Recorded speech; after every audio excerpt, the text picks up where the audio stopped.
and steal my wallet. I have never seen such an unreasonable request. But, to prove his innocence, the thief had to do as he was told. He stepped forward. He waved his left and right. Is this the end? The agent patted his chest.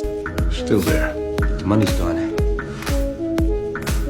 Agent took out his wallet and looked. It's really gone. With this technology, why be a terrorist? The agent believed the thief, but to prove his innocence, he had to find the woman whose bag he stole. That is, the woman who really had the bomb. According to the CIA's intelligence, they came to a factory on the outskirts of town. These guys were obviously on guard. When the agents pressed them, their partner outside burned their car and escaped with the woman. The two men rushed to grab a car and chase after them, but the woman was already gone. What to do?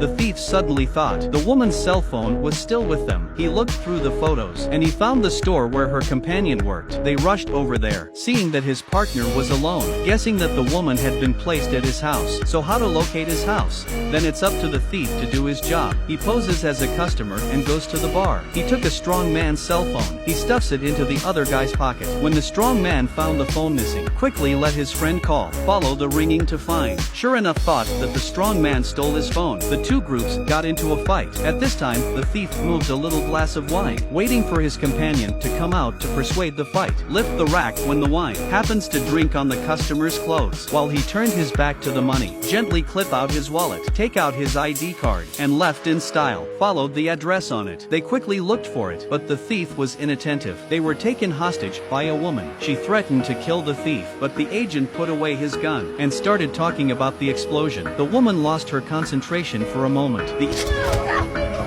agent took the opportunity to subdue her. He talked her into it. As perceptive as he was, he saw that the woman was not a terrorist. She was just being used. Finally, the woman told him the truth. It turned out that her boyfriend had asked her to plant the bomb, and then she said she was in danger. She was told to run away. The agent decided to go to her boyfriend's house to check, but on the way, he bumped into the mastermind of the bombing. He recognized the thief and the woman right away. He wanted to kill them. Luckily, the agent was quick enough to react. With a series of extreme operations, they escaped with their lives. The agent felt bad, immediately ran to the boyfriend's house, and there he was. The boyfriend had been killed and exterminated. The agent checked carefully, found a strange tattoo on his hand. There was also an envelope hidden behind the cabinet. He opened it. It was a French police card. How could a police officer be involved in a bombing attack?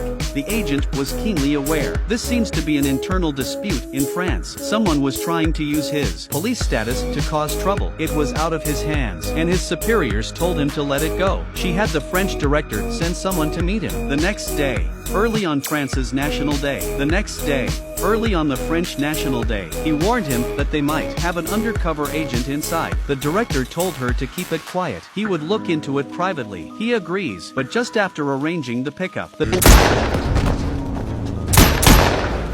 director started making phone calls. It was the mastermind of the bombing, and his other identity is the head of the French Special Police. The director told him to pick up the man and asked them to release a video. And so this twisted plan finally revealed the whole picture. It turns out that while they were causing explosions, they were also intensifying the conflict between foreign immigrants and the French police, trapping immigrants into making explosions. Wearing police uniforms and violent law enforcement really stirred up the people's anger. Have begun to march in protest, and this last video is for the marchers. Confirmed the last place to march, National Bank of France. At the same time, the agent and his team also waited for the pickup. As soon as they got into the car, the woman was sensitive to the fact when she was let go by her boyfriend. She had seen one of them. She gave the agent a look. At that moment, the man picked up the phone.